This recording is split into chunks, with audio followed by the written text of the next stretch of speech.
Hey, keto freaks. In case you haven't heard, Richard Morris and I are turning the entire town of New London, Connecticut ketogenic in July 2017. Keto Fest isn't a conference. Conferences are for professionals. Festivals are for people. We will have some great speakers, yes, but also a pig roast, music, movies, cooking lessons, fitness lessons, bike tours, walking tours, and a whole lot of camaraderie among fellow Ketonians. Richard and I will both be there, as will many of our podcast guests and Facebook group admins. There's so much going on, I don't have time to tell you here. So go to ketofest.com and add your name to the mailing list so you'll know where to go and when in order to get your tickets. Keto Fest, real keto for real people.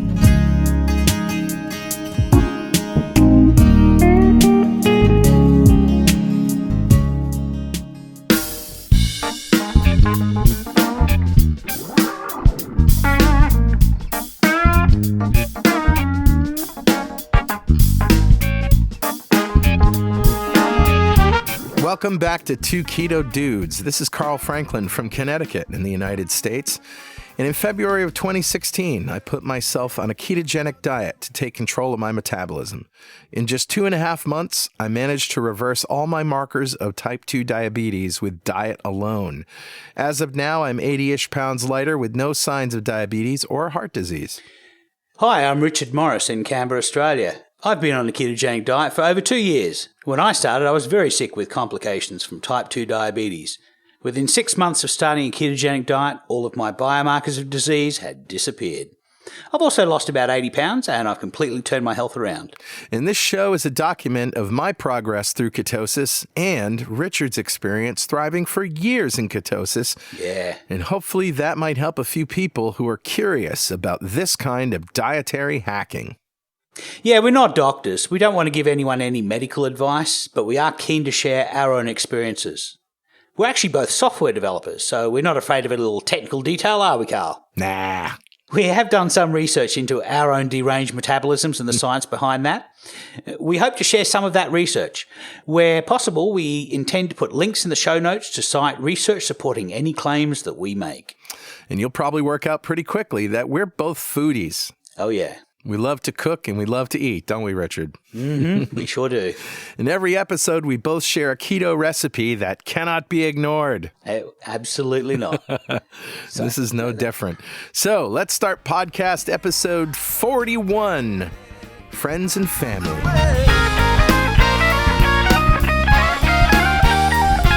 Is it 41 already? We've had 41 podcasts. Yeah, one more and we'll have the answer to everything. That's going to be a special episode. Looking forward to it.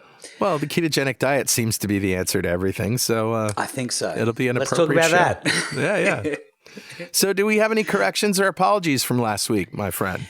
Yeah, we have. That was a supplement show, and right. We were going through so quickly the things that we prepared to talk about, and I totally missed out two very important ones that I wanted to speak about. One was, both of them were minerals. One was magnesium and the other one was potassium. And potassium, you can get a lot of potassium in your diet just from like avocados. Yeah. But I also supplement a little bit of potassium whenever I do any exercise.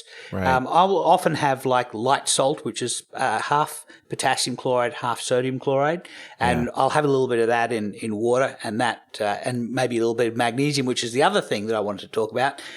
You get magnesium from anything that's green. Magnesium is one of the elements inside a chlorophyll molecule. So things like dark leafy greens have more magnesium. Iceberg lettuces have less magnesium. So, you know, the more green, the darker the green, the more likely chance that you're going to have more magnesium in that food. I also supplement a little bit of magnesium every day, and I have a little bit of magnesium citrate. And what that does for me, I sometimes get cramps, and what that does is it's a muscle relaxant, and it will also help with regularity as well. So that's become one of my regular supplements. I should have spoken about it last week. I apologize for that, and that's in the errata. Yeah, no problem. Leafy greens. How do you feel about kale? I'm not a big fan of kale, to be honest. Yeah, I'm not really either. No, I grow silver beet and I grow warrigal greens, which is a native bush food version of spinach.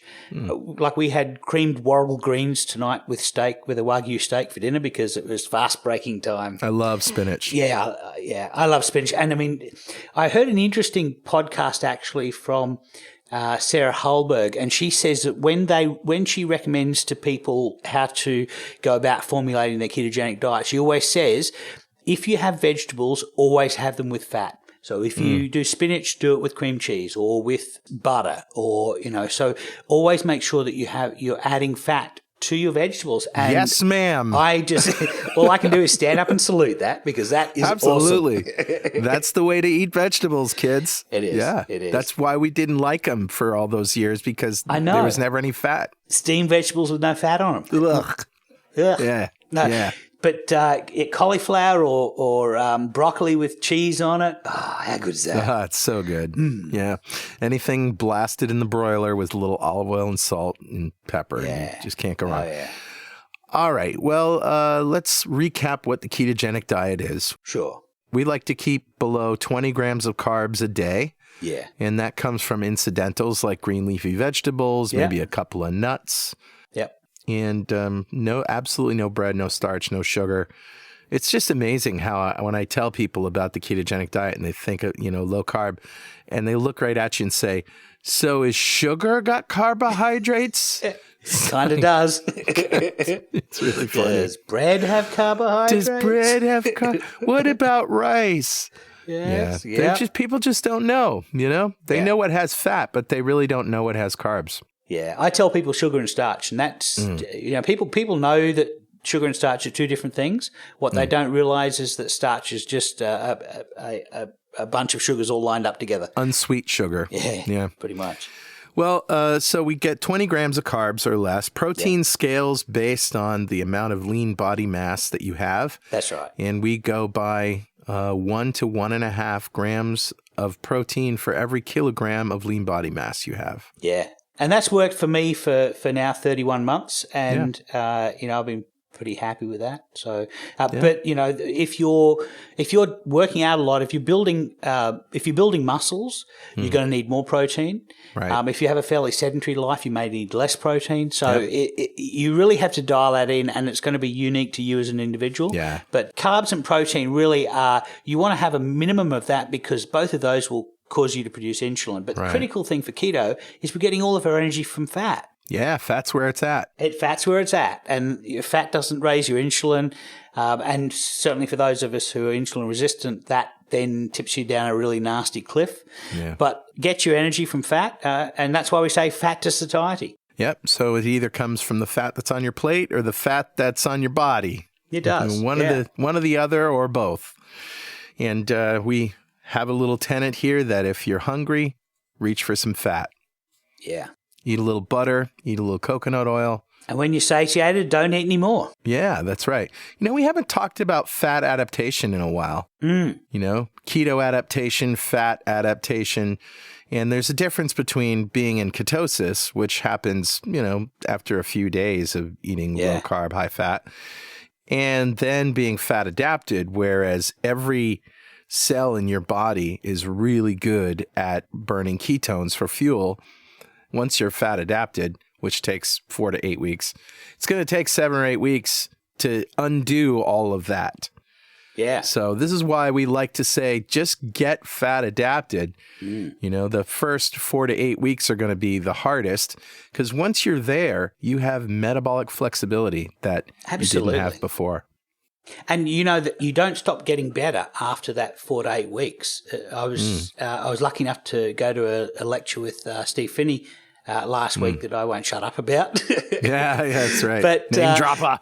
I'm name dropping, yeah. But he said that Jeff Volek had found that some of his extreme athletes were able to notice an improvement in their performance, specifically in their times. Yeah. Almost 6 months into the process. And wow. And so for most of us, after about 8 weeks, the additional improvements are almost imperceptible. But for an athlete really knows if they're a couple of seconds slow in their personal time. So, and so they tend to notice it. And so almost 6 months down the track, we're still getting better at moving fat from body fat through our body and to the cells that need to burn it and into our cellular furnaces. Very cool. So tell me, Carl, how was your week this week? I went to Amsterdam. Nice. I went to a conference in software development. I was speaking Dev Intersection in Europe. Yep. And no, I didn't frequent any coffee shops or smoke any of that funny stuff that they smoke over there. But I did stay in my hotel room and write a lot of code. So that was fun. That's a good thing. Yeah, and I kept it ketogenic the whole time except for the last night. Okay. I decided to go have a dinner with my friends that I haven't seen, a local friend that I hadn't seen in 10 years or so. And Wow. there was just some very nice things that I wanted to taste, and I did. And, I felt bad the next morning like you do. Yeah. But you know what's great? You just a little coconut oil for, and it just goes away. Yeah. It just goes away. You also had an international flight, so you were going to feel bad anyway. Yeah, so, that's true. Fair enough. But yeah, I had a great week. I really, really love the way my brain feels when I'm on ketones, The focus is incredible. Yeah. And the antithesis of that is I noticed the last day my brain wasn't working the next morning after that meal. Yeah. So how was your week, buddy? Yeah, it was pretty good. I've just been for a 70K bike ride. It's Canberra. It was probably the first day of summer. I guess you can say it's sort of the end of spring, but the sun was out, and boy, did I get a lot of vitamin D today. In fact, got a little burn. I'm red like a Scotsman. The first day of summer. Yeah. So, but I did my 3-day fast, my Zorn fast with everybody. Mm-hmm. Yeah. And so I finished up. Now, I actually broke my fast halfway through my bike ride because I was starting to lag a little bit, and I recognized that I was having trouble getting energy. And I normally when I ride, I take a small bag of macadamia nuts with a bit of coconut oil on them and some salt. And I wasn't intending to eat these because I was fasting at the time, but I've gotten to the point where I can recognize when I'm starting to flag for energy. And so it was an ideal time just to break my fast while I was on my ride, have a couple of macadamia nuts. About 20 minutes later, I had a couple more, and about 20 minutes later, I had a couple more after that. And it's really important when you break your fast to have a gentle meal and something that basically you don't want to take your gut from 0 to 100 in first gear. You want to go up through the gears slowly, and so that's really what that was all about. Cool. But the other thing I did was I picked some fights. Oh yeah, well that's true. We got to talk about this. It wasn't just you. I mean, we were basically sticking up for Dr. Fung, who got handed a sort of a bad reaction from one of his tweets. Yeah. And it turned into a cyberbullying session of the worst kind, and it just compelled us to speak out. Yeah, we just decided to stand up for him. Yeah, so what happened was he tweeted about 2 keynoters at an obesity conference in New Orleans. Yeah. And these keynote speakers were supposed experts on obesity, and one was pushing the calories in, calories out dogma, and the other was pushing genetics as an explanation for obesity.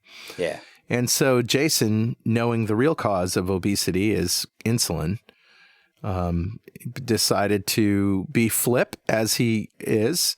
Yep. And he posted their pictures, took them right off the website, and said, our supposed experts, touting calories in and calories out and genetics, oh boy, kind of did a roll of his eyes, we're in good hands kind of thing. Sure. And then a guy named Yoni Friedhoff, who has a sort of history of bullying on Twitter, called Jason a fat shamer. Right. And Jason said nothing about their weight. He was criticizing their positions and their arguments. Well, this guy's a family doctor. So Dr. Friedhoff had actually said, he was the one who introduced the issue of their weight anyway. Right. So then everybody piled on Jason about him being a fat shamer.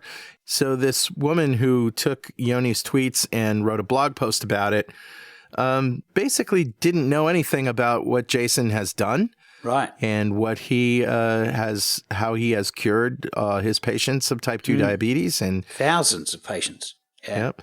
And so it just got ugly, and we decided we wanted to stick up for him. So then... Yeah, well, there's actually history behind this, because a couple of months ago, you probably remember there was a video that came out of Dr. Kevin Hall from the National Institute of Health claiming that he had proven the insulin obesity hypothesis has been falsified.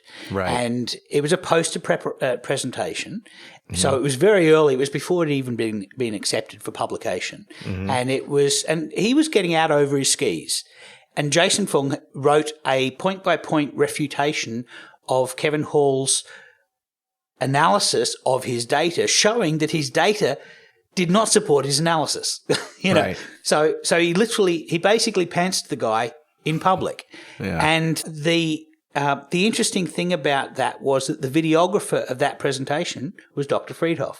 And it was publicized on Vox.com by Julia Belluz, who wrote the article about Fung. Right. So these guys were so Dr. Fung's humiliation was ordered up. It was ready to go. All he had to do was say something stupid or something slightly inappropriate. And so this was just brewing. And we saw this happen, and the poor guy, nobody was standing up for him. So we thought, we'll write a blog post and point out that this guy has been cyberbullying other doctors, and this journalist writes anything that he wants her to write. Right. So that's the genesis of it. And of course it's now taken off and it is what it is. And a South African blogger, Marika Sporos, has written about our blog post and also included other examples of cyberbullying, such as Dr. Gary Fetka, and Tim Noakes. And we're doing a blog series on all of these instances of cyberbullying, because the problem is that as soon as a medical expert basically puts their hand up and says, here's a way to treat diabetes, 52% of the modern world has diabetes and it's going to bankrupt us unless we do something about it, and here's a way to do it, and it's proven because those people who've tried it have cured their diabetes like Carl and I have. Right. As soon as a medical specialist does that, the rest of the industry all turn on them and cyberbullying them like this. So, in the case of Gary Fetka, that people were putting photos of his family pet on his locker with a knife through it. Wow. There's entire groups on Facebook that are dedicated to cyberbullying and all these doctors. And Tim Noakes is another case. I mean, he's being dragged through the courts. Jennifer Elliott is a dietitian who I was lucky enough to meet last week for the first time ever when I went to the Stephen Finney lecture, and she was kicked out of the Dietitians Association of Australia for recommending an inappropriate diet. Gary Fetka, this is the funny thing, Gary Fetka, the complaint against him is inappropriately reversing diabetes. Yeah. That's the exact quote of the complaint against him. Inappropriately reversing diabetes. Well, I'm going to put my hand up and say that my diabetes got inappropriately reversed, and I don't care who is going to have a problem with that. I'm not handing in my cure either. No, me either. So that's my week. I've been picking, I guess we've both been picking a few fights. And yeah, we have, and it's a good fight. It's a fight that I never thought I would become an activist, but, when you see the crazy stuff that goes on, where if you follow the money, just like Tom Naughton says, follow the money. Yeah, you see what's real pretty obviously. So we're stand with us. What can I say? Yeah. All right, then. I think we should read some mail.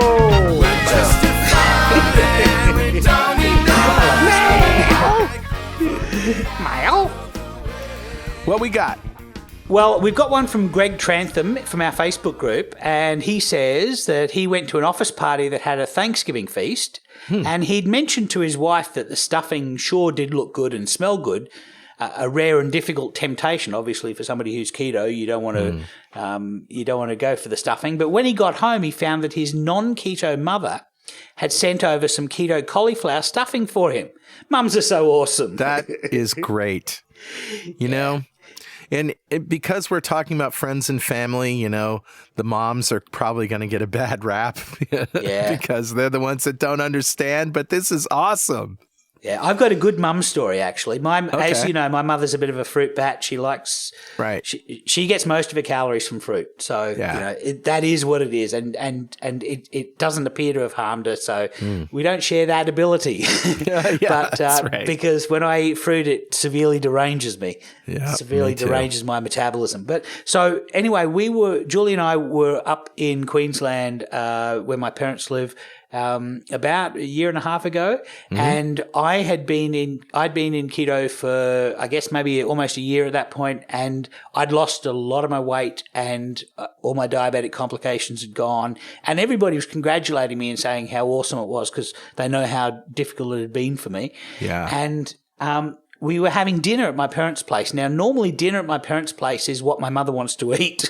Yeah, sure. Which is a lot of fruit and stuff. But she'd researched and she'd actually worked out what I can and can't eat. And she'd gone out and bought cheese and she'd bought ham and she bought some berries and she bought some low-fat yogurt. So that's not quite quite there. But I ate a little bit of that low-fat yogurt because I appreciated the effort. So that's great. But so, you know, mums are awesome, and it's nice when they recognise that your diet is having a great effect on you.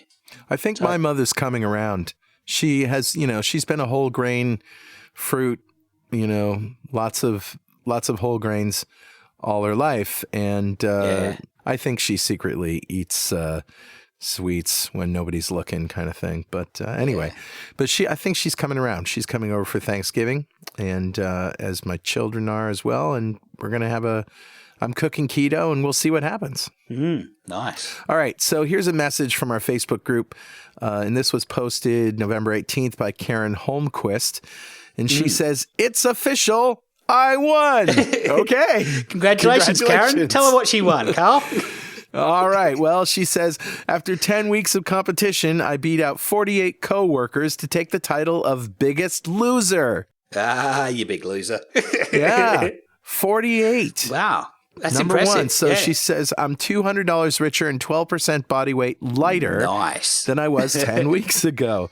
And the cherry on top, nothing ironic about that metaphor, is that I'm going to feel awesome on the beach next week because of all the inches I lost. I'm very, very thankful heading into Thanksgiving this week. Wow. That is outstanding. Bravo. Yeah, actually, I have a couple of clappers here that Okay. Listeners of my other podcasts will recognize those too. Wow, that's great, Karen. Well done.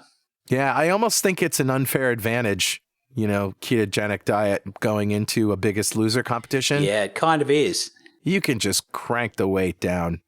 And keep it off. Yeah, it was funny actually. She reckons that she'd already lost a bunch of weight before she started the competition, so she was feeling like these other people were just going to beat her easily. But she said she'd already lost 15 pounds before the competition started. Yeah, it's crazy. Anyway, and she said that other people were doing crazy eating to gain weight before the competition, so that they could weigh in big first and then lose more weight. Yeah, good luck with that. Yeah. Hey, before we start our real content today, I want to tell everybody that I started a local ketogenic support group in my town. Nice. And I even built a website with the code generator I was building last week, which is at newlondonketo.org. And by the way, this website took me about 10 minutes to build. It's pretty awesome.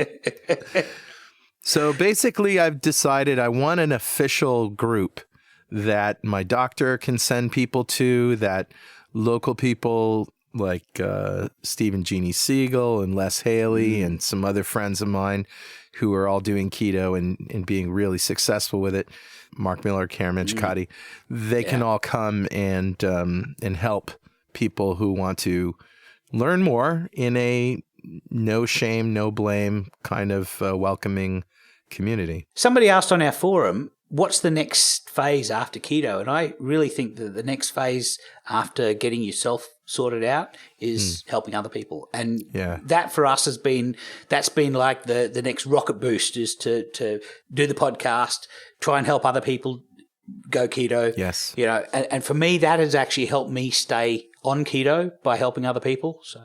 Yep. So if you're in the New London, Connecticut area and you are interested in that, go to newlondonketo.org and sign up. So the last mail is from Brenda Zorn. Brenda. Now, you all know Brenda. She was on episode 21. Yeah. And she was also on episode 32 with Kim on our female show. That's right. And this is a mail from Brenda in our Facebook forum. And she says, most of my family has some form of insulin resistance, and I suspect the remaining few have it too. They're slowly gaining weight every year. That's a pretty good sign, Brenda. So ready for this? Here is a Thanksgiving menu email my family sent out yesterday. Everybody chose what they were bringing.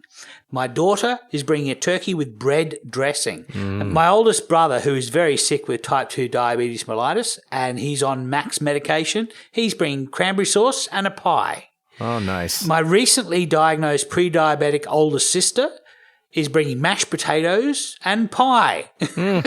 I'm getting the theme here. Yeah. My nephew and wife are bringing rice casserole. Okay.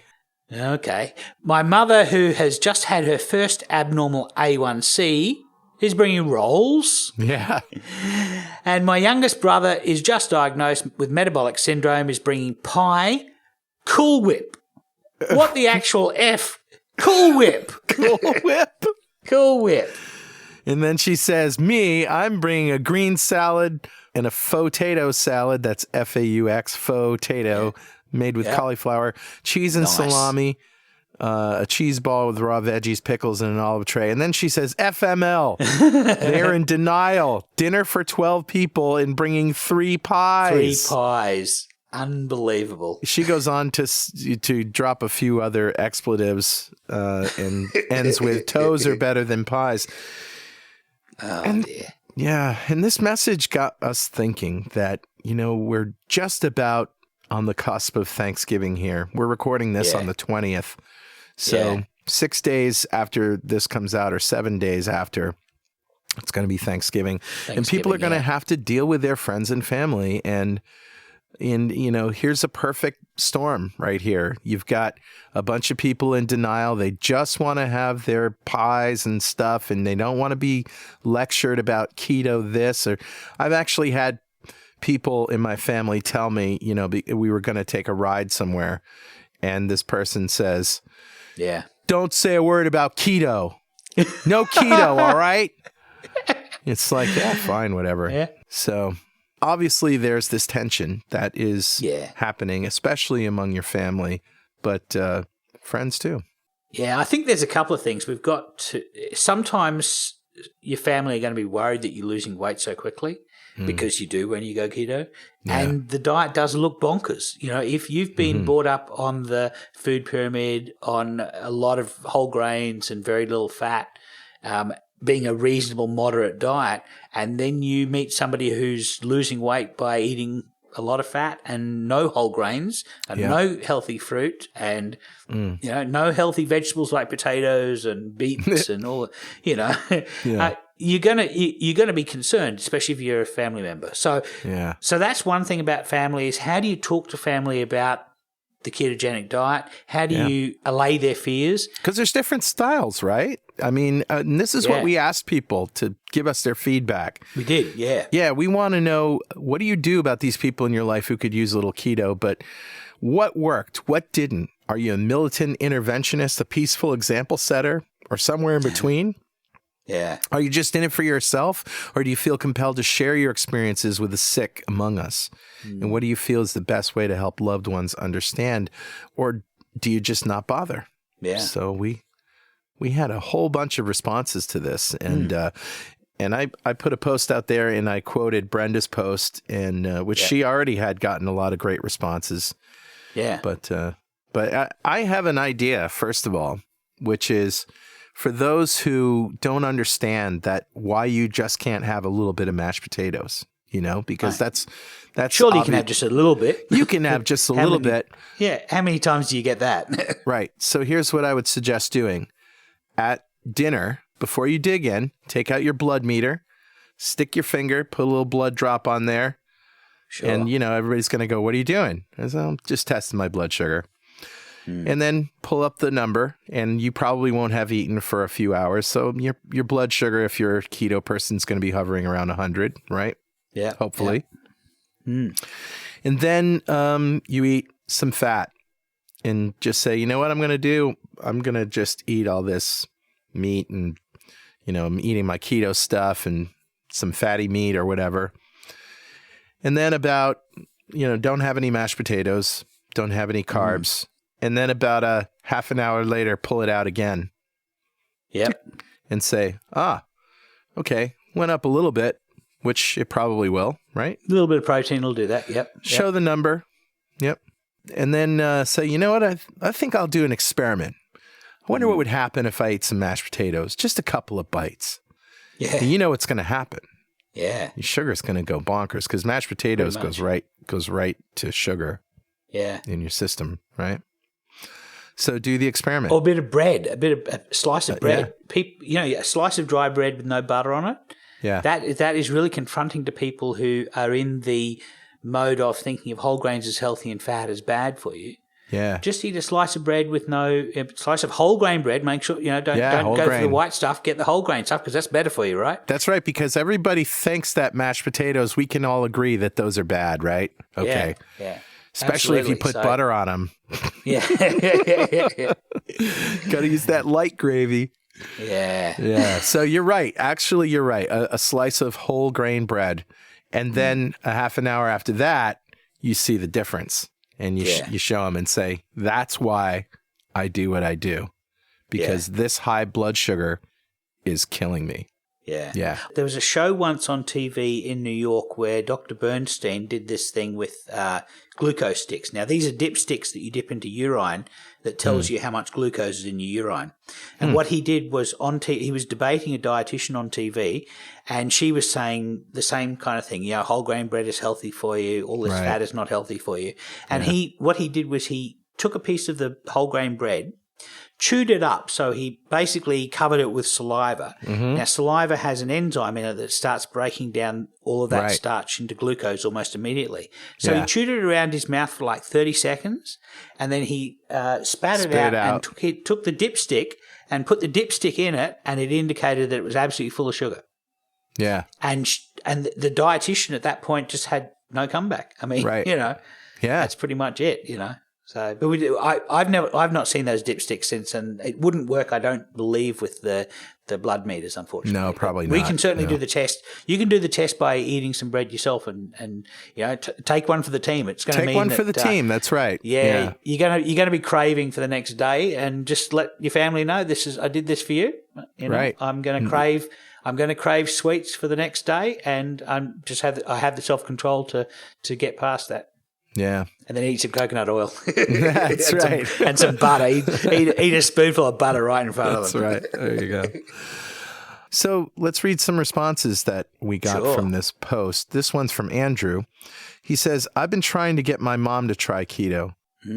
Nothing else has worked for her. She's tried Weight Watchers and other low-fat diets. She's even had lap band surgery. I worry about her a lot, but her attitude towards this way of eating is negative and based off the lies we've been told all our lives. Of course it is. My parents eat out every meal, so when they are in town, I try to live by example and I get the most appetizing meal I can find on the menu. Most of the time I get and that's healthy, in a snarky tone. But I can tell she's thinking about it. She knows it worked for me. If I push the subject, it gets slammed down immediately. So I figure the quiet, live by example approach is the best way to go without any hard feelings coming between us.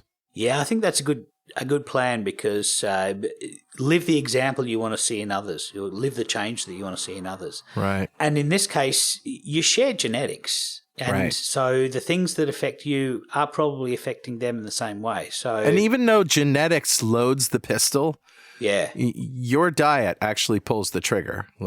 Just because you have a genetic predisposition towards type 2 diabetes doesn't mean that you have to live with it your whole life. Right, but there's a good chance that the diet that your mother is currently eating is the diet that you grew up with and that you ate for a long time too. So, right. You probably both have the same bullet and the same trigger. Yeah. Yep. Yeah. One thing I like to do with my nieces and nephews, because I only just really found out maybe a month ago that my grandfather was type 2 diabetic for the last 8 years of his life. Right. And so it's become very important now because there's multiple people in my family who have this insulin resistance. It's become very important for me to find out how many of my nieces and nephews, basically my brothers and cousins' kids, are type 2 diabetic or have the potential of becoming type 2 diabetic or have what's called diabetes in situ or occluded diabetes. It basically means they're producing too much insulin, but nobody knows about it yet because they're producing just enough to keep their glucose in control.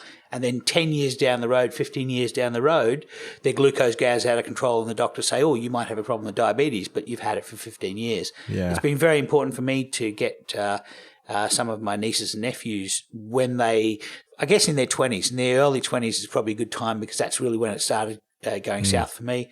In the early 20s, get them to have an insulin assay test. And if you can't get a full 5-hour, insulin test every hour for 5 hours, then just do the ghetto version that Ivor Cummins was speaking about, which was basically get your kids to eat some glucose 2 hours before the test and then get an insulin, a fasting insulin test, and that'll tell you whether they're at risk. And then just do the test every 10 years, just to make sure that they're not succumbing. So in the set a good example camp, Jackie says, I would also love a show about events and pressure.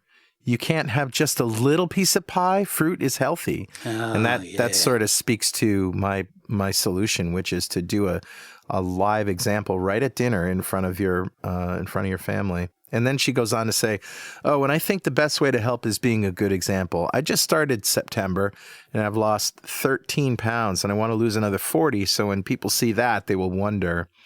Coworkers have commented that I seem happier, more energetic, and I tell them how I'm eating. I got blood drawn yesterday and I have a physical in a week. So I hope there are good things to share. Yeah. So Carol says she gets asked often what she's done to lose weight, and she generally sees her patients every 6 to 12 months. So those who haven't seen her for a while are quite shocked. So she has lots of opportunity to spread the good news there. She does, however, usually get I could never give up bread. Yep. And I've heard that so many times. Many times. As soon as I tell people about a ketogenic diet, it's either bread, pasta, or potatoes. I couldn't give up. I couldn't give up beer. That's another one. Yeah, right. Yeah. So Carol says, my family situation is different. One daughter is LCHF, so one of her family members has gone low carb. Her husband is type 2 diabetes, but he's cut down a bit on carbs. He just can't go all the way and give up bread quite yet. And her other daughter is not interested at all. She's 27 and lives an hour away. So among her extended family, however, she's got a vegan sister who's a McDougall advocate and has got her mother and her registered nurse sister over to their side. So the RN sister, who I guess is a sister, she needs to lose about 80 pounds. And I'm tempted to ask her how her diet is going. That's her McDougall vegetarian diet. But I don't want to be rude. She's got the outdated medical advice that she's learned keeping her from trying keto. Yeah. Oh, you'll get ketoacidosis, they say. Yeah. All that cholesterol and saturated fat is bad for you, they'll say. And so Carol says, I just keep plugging away, getting healthier and enjoying my food. But she has a funny story that she finishes with. She says, my vegan sister came out for my mum's birthday party a few months ago and made vegan cupcakes for dessert for mum's party. My non-low-carb healthy fat daughter was checking out the dessert table and the folks standing around warned her off the cupcakes, saying they were really, really bad. Oh, no. Carol says it warmed my heart to hear that tale. That's great. So this one is from Melinda, and she says, this is how I started keto. One of my online friends was having a lot of personal problems and began keto to treat her mental health and other issues. Right. She was discussing it with me in our chat and mentioned that she was having trouble keeping weight on. She's very thin and doesn't need to lose any weight. Right. Yeah. This sparked my interest a lot. I'm just under 5'0" and had just reached my highest ever adult weight, 241 pounds. My 2X shirts were huge on me, except they were tight on my stomach. So one day I just decided to go for it, July 3rd of this year. I didn't actually know what keto was, some kind of low-carb diet. In fact, I was out shopping and the first keto meal I decided to have was West Virginia beans. And she goes, lol. I don't know what that means. Yeah. That's a reference to something. I don't know what West Virginia beans is. Yeah, we'll have to find out. It must be an American thing. Yeah. I guess. Then I went home and told my fiance that I was doing keto, and he was dismissive, especially when I pulled out a snack of summer sausage and cheddar cheese. He said, "Oh, that's part of your diet. You can eat cheese." And yes, it was with an attitude. Of course, there's always some snark comes with that. Right, of course. And then he went on a bodybuilder website and looked it up. After reading some dude bros saying how great keto was, he decided to jump on it with me. Nice. And the next day, he started at breakfast. We went over to mother-in-law's house for the 4th of July, and we told his family about it. And I was going through bad carb withdrawals at the moment, and his mom seemed interested because her good friend had started keto too. And she has had type 2 diabetes for 13 years. Perfect candidate then. Yeah. She had also recently had knee surgery and was generally in declining health. And that diabetes brain was starting to set in. The rest of his family was polite but cautious about it. And then she goes on, so several days into keto, his mom joined us. Yeah. She had support from us and her friend, and we all had support from each other, so it was already working out great. And we all quickly lost about 10 pounds. Nice, and you've got yourself a little support group there. Yeah, that's right, and it gets bigger. At this point, his older sister joined us too. Awesome. And she's had a weight problem since she was a child. She also has hip problems, which run in the family. Diabetes runs in their family too, and she recently lost 10 to 20 pounds by upping her veggies, exercising more and that. But it was slow and easily lost progress. Yeah. Yeah. Now, all 4 of us have been on keto since July. We share recipes and food, and we try to have dinner with his mother once a week, but she's recently started night shifts as a floor nurse, and she's in her upper 50s. Right. But keto has helped her a lot with her new job. She doesn't have crashes anymore. Her blood sugar numbers are amazing. She isn't hungry all the time, and she's lost weight. Sounds familiar. All 4 of us have lost about 30 pounds at this point. And next Sunday, the whole family is getting together for Thanksgiving, and we're doing a keto Thanksgiving. Awesome. That's why we did the recipes. Exactly. So far, we have a large ham from a local farmer, mashed cauliflower, vegetables, and cheesecake planned. I'm getting hungry now. I know. And then she finishes up by saying, I'll post later about what all ends up making it in there. In attendance will be tons of non-keto people, but his family is generally supportive and open to this, so they're happy to join in. Isn't that awesome? That is wonderful. Yeah. Yeah, it really is a great opportunity when your family do it with you. I was lucky that Julie wanted to do keto with me, even though I was the one who was sick. I was the one with type 2 diabetes. She really didn't. She needed to lose weight, but I wasn't going to say that at the time. But she lost almost a third of her body weight, and she did really well. And you've probably all seen the photos on our blog of how well she's done. But it was really good for her to do it with me because we would prepare meals at the same time. We'd have the same food, and it was an opportunity to reinforce what we were doing, which was great. It would be tough if you were just by yourself, really would. Yeah. Or if you were the only member of a family and everybody else disagreed with what you were doing and were snarky about it and trying to slip your carbs all the time. Yeah. That would be horrible. And Melinda goes on to talk some more about her non-family. She says, I do subtly try to recruit people to keto, though. I often post science articles on my Facebook, like the recent ones involving Alzheimer's and diabetes or the ones about the BS the sugar industry sets for us. And she says, I plant the seeds. Nice. Yeah, which is the best thing to do. I think that's it. I think that our job, once we've fixed ourselves, our job is to get 2 more people into this, and the geometric progression will be unstoppable. Yeah. If all of us get 2 more people in and they all get 2 more people in, we're going to start a grassroots movement. Yep, sure are. So Amber says that my father's diabetic and also not a science guy. He is also stubborn. So I just try to explain how I feel when I'm eating keto.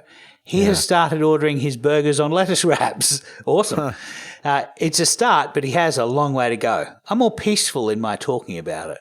Yeah, that's sort of like the other side of the coin, isn't it? Because, you and I are geeks and we like to talk science, and science is impressive to a lot of people. But then you have the people who are just like, I don't want to hear it, and just pass the potatoes. I'm going to eat what I want to eat. Yeah. Yeah, that's hard. So, but, good on Amber. Yeah, for being able to get her father to think about it a little bit. So Lynn actually said something interesting that follows along with your idea of testing yourself. Rather than testing yourself and testing yourself eating bread, test your blood sugar before and after the meal, and you, of course, eat keto meal, and ask your family to test theirs before and after the meal. And, of course, they eat their food, and then show them the difference. Facts don't lie. Well, yeah, and that's a little bit of a more general test because you really haven't nailed down what exactly it was that caused your blood sugar to spike. Yeah. If somebody's eating a typical Thanksgiving meal, they have bread stuffing and cranberry sauce and pie and mashed potatoes, and you would expect their blood sugar to go up. But that's why I like the idea you had of just one slice of whole wheat bread, which everybody thinks is vital for life and critical nutrition. Absolutely. Or a banana, Oh, yeah. If I ate a half a banana, I think I'd have a coma. So one more. Stephanie said, I do the cooking. When I don't control the menu, I eat what fits into keto and add in fat. I don't try to convert people. I'm a nurse and a mom, and I've found leading by example is the most peaceful way for me. Yes, Stephanie, that's one option.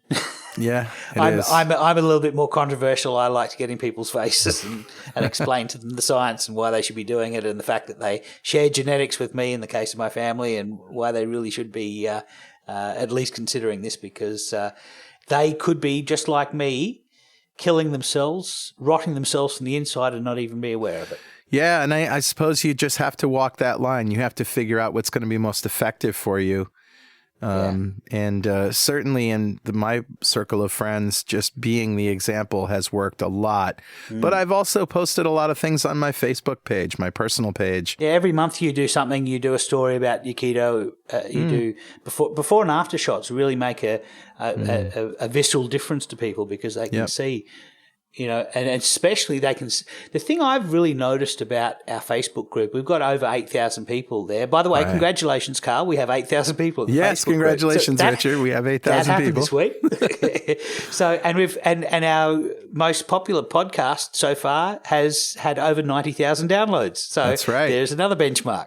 So, but I've noticed in the Facebook group that when people post their before and after photos, it's not so much that they're losing weight, and everybody is, but we're all getting back our faces. We're getting back our unique, distinctive, character-filled faces. And when we start out, we're in sort of bland faces that everybody has when they gain weight. And they're not, and it's only once we start to lose that, and our faces are starting to pop out from behind the fat masks that they were behind. So, and it's not just the fat face, but the quality of skin. The skin tone is just perfect. Clearly more healthy. Yeah, and I think people respond to that when they see those before and after shots. I mean, those ones of you were great, and you had like 300, 400 software developers all get on there, and then maybe I think we had a conversion rate of maybe 1 in 10 would actually become members of our Facebook group, and some would listen to the podcast and stuff. So it's awesome. I think that I really think that the goal after getting yourself fixed is to get some more people into it. Get your family and friends in, because there's a good chance they share your genetics and they're going to do just as well as you have, and then they get their family and friends in, and it's one of these things, that geometric progression. Right, and if you're like Richard and I and have actually changed your doctor's opinion of nutrition, then having an official sort of local group that your doctor can send people to for support is going to absolutely save lives. Yeah. And so, it's not a bad idea just to, meet once a week, once a month. Giving your doctor extra tools. Absolutely giving your doctor extra tools, because they don't know what to do. No, that's right. And they're just as frustrated as we are about this whole thing, because 52% of the modern world have got type 2 diabetes. Either they know about it or they don't. Yeah. You know, it's going to become part of their lives. And they only treat the symptoms and they don't treat the cause. That's it. And they want to treat the cause. They're not doing this to become pill pushers. They're doing this to fix people's lives. And so I think that the thing about your doctor is that here's your opportunity to be the example that your doctor needs. Yeah. And so go into your doctor after you've lost weight and explain to them what you've been doing. And that gives them the opportunity to say, wait a minute, that actually worked for that patient. They were able to successfully lose weight and they've been able to successfully keep it off. And their biomarkers of disease have all disappeared and their blood work is looking so much better. That then gives them, I guess, the confidence to be able to suggest this to other people. And then, you know, Carl's group, also our podcast.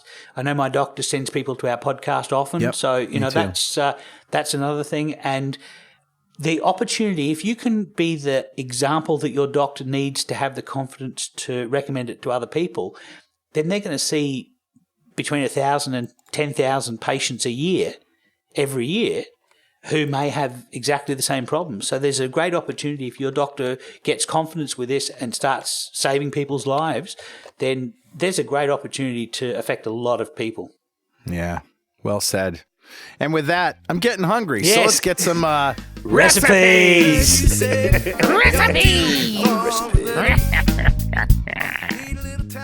So what do you got, Carl? I'll go first and get this out of the way. Sure. This is the simplest, yummiest, most amazing thing since chocolate mousse. Okay. That's a really high bar there. It is a high bar, but I think you're going to like it. Okay. You know, everybody complains that I just can't seem to get enough fat, you know? I don't want to just eat butter and bacon is boring all the time. I just need more sources of fat. Well, the cheese crisps that I highlighted in an old show, a very early show, are a staple of crispy, crunchy goodness in my house. Yeah, you have them with a bit of liver and you have them with, what else do you put on that? Cream cheese and mushrooms? Yeah, mushroom brie, just any kind of mushroom brie. pate or anything. So here's another pate. It's smoked bluefish pate. Okay. So this is from Epicurious, and I think I heard Martha Stewart talking about this once, and I tried it. It's real simple. It's smoked bluefish without the skin and bones, of course, and cream cheese. So what's bluefish? So bluefish is a fishy, oily fish. Okay. Okay? Like a sardine sort of thing. Like a sardine, maybe not as strong, but quite, yeah, it's kind of, it's in that ilk. It's a bigger fish than a sardine, first of all. Gotcha. Yeah. But it's very oily and it's very fishy. And then when you smoke it, of course, it gets, you know, like most smoked foods, just really delicious. Yeah. So it's that and cream cheese and just, you know, whiz it together. Now that is a pate that I think I could partake of. Yeah. But at Epicurious, they sex it up a little bit. So the ingredients are 2 tablespoons of finely chopped shallots. Yep. 2 tablespoons of fresh lemon juice, because let's face it, when you have salty, oily fish, lemon juice is great. Yep. Cuts the oil. Yep. Yep. An 8-ounce package of cream cheese, softened, and a 1/4 pound of smoked bluefish or smoked trout, or, you know, for that matter, smoked salmon. Any smoked fish, smoked herring. Yeah. Yeah, herring, salmon. Skin discarded, no bones, and chopped. And then they add 3 tablespoons of finely chopped chives. Nice. And then, you know, mix it all together and put it on your favorite fat delivery vehicle. That sounds delicious. Doesn't that sound good? I mean, you can... I can imagine that on a cheese cracker, and maybe on top of it put like sour cream and capers, chopped up capers. And sour cream. That sounds good. With a bit of dill maybe, just on like a little yes. bit on top. Now we're talking.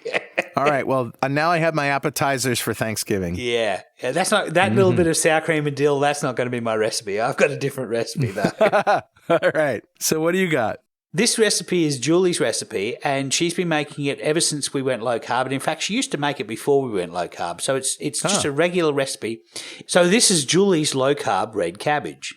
You mean like a German spicy, clovey, allspice red cabbage? Yeah. Yeah. And it's unctuous. And basically what you're going to do is you're going to take a red cabbage, a whole head of cabbage. You're going to chop it up. And you're going to get a Dutch oven and you're going to put a little bit of butter in it and you're going to chop up a half an onion and you're going to brown the onion. Nice. And then on top of that, you're going to put some fennel seeds and some cloves and a bay leaf and maybe 1 or 2 bay leaves and some thyme and basically your favourite herbs, but thyme and bay leaves go in most of our food. Sure. And so when it hits the heat, it's going to release some of its aromas. And then what you're going to do is you're going to deglaze the pan with a little bit of apple cider vinegar, about 125 mils of apple cider vinegar. Nice. And then on top of that, you're going to put your cabbage. And then you put it on a low heat. It's going to be on for about an hour. And you need to check it every 15 minutes because what you want to do... You don't want it to stick to the bottom. Yeah, you don't want it to catch. So you want to come and give it just a little bit of hot water. So you have maybe a mug of boiling water on the side and you're just going to put a couple of spoonfuls of it every now and then and get a wooden spoon just to pull the fond off the bottom of the pan. So basically... Sort of the same principle behind making a risotto. Basically, you're letting the juice soak into the cabbage, essentially. Yeah. Yeah, and it's basically, you can add a little bit of stock as well, but we're trying to get really an apple flavour to it. Yeah. That's the true traditional German flavour. Nice. And so it takes about an hour to cook this, and to what you end up with, it reduces about half in volume because the liquids come out of the cabbage, basically. Right. And so what you end up with is a big pot of cabbage. Now, what we do is we portion it into freezer bags. So we basically put it into the bottom of the freezer bag, roll the freezer bag up and put it in the freezer and freeze it solid. And then when we want to reuse it, you just chuck it in the microwave, warm it up, and it's good to go. So you can have it with ham, you can have it with pulled meat, any of the pulled meats that we've got. And there'll be a recipe for this on the 2 Keto Dudes blog site. That's fantastic. That sounds so delicious. good. I think I'm going to make that for Thanksgiving too. Yeah, it's pretty good. I'll let you know how my experience turns out with my family. I mean, my kids are doing paleo and keto. Emmy's keto and Clara's paleo. But well, Em was our first guest, really, wasn't she? That's right, she was. Yeah. We'll find out how she's doing, and I'll see if my mother agrees to stay off the carbs for the whole rest of the day, because that'd be really interesting if she decides to do that. You don't want to get her to have to go through carb flu as well as Thanksgiving sort of overeating. Yeah, that's true. But, if she eats carbs and all of the fat that I'm going to put on the table, then that probably won't work out well for her. No, it probably won't. Probably won't. So, listeners, if you have anything that you want to tell us, something we said wrong or something that you don't agree with, some more research that you found to support or even refute what we've said, send it by email to dudes@2ketodudes.com or post it on our website. And, of course, you can follow us on Twitter at 2ketodudes or on Instagram at 2ketodudes. And, of course, if you want to join our Facebook community, it's fb.2keto.com. If you want to learn about the ketogenic diet in a nutshell, read the booklet that Richard and I have written. It's at booklet.2keto.com. Yeah. Our recipe archive is at recipes.2keto.com. And our blog is at blog.2keto.com. Absolutely. Keep calm and keto on, Richard. Keep calm and keto on. All right. And we'll see you next time on 2 Keto Dudes.